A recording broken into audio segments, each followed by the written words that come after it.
அஸ்வின்ஸ் இனிப்பு காரம் பேக்கரி மற்றும் செல்வ உணவகம். சிவகங்கை மாவட்டம் காரைக்குடியில் அழகப்பா கல்லூரி சாலையில் காரும் இருசக்கர வாகனமும் மோதிக்கொண்ட விபத்தில் தனியார் பள்ளியில் 12ஆம் வகுப்பு படித்து வந்த மாணவன் மருத்துவமனை கொண்டு செல்லும் வழியில் உயிரிழந்தார். இதுகுறித்த கூடுதல் விவரங்களோடு செய்தியாளர் சந்திரமோகன் இணைப்பில் இருக்கிறார். அவரிடம் பேசலாம். வணக்கம் சந்திரமோகன், என்ன நடந்தது, முழு விவரம்? வணக்கம். தற்போது காரைக்குடி சூடாமணிபுரத்தில் வசித்து வரும் ரயில்வே ஊழியர் சொக்கலிங்கம், இவரது மகன் சுதர்சன் காரைக்குடி தனியார் பள்ளியில் 12ஆம் வகுப்பு படித்து வருகிறார். இன்று காலை சிறப்பு வகுப்புக்கு செல்வதாக கூறிவிட்டு வீட்டிலிருந்து புதிதாக வாங்கிய இருசக்கர வாகனத்தில் புறப்பட்டு சென்றார்.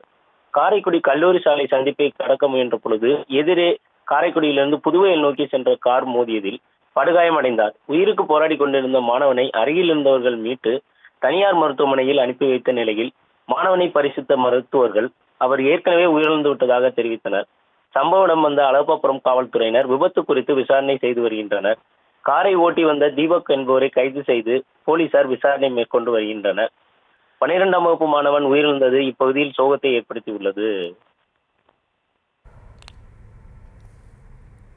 விவரங்களுக்கு நன்றி.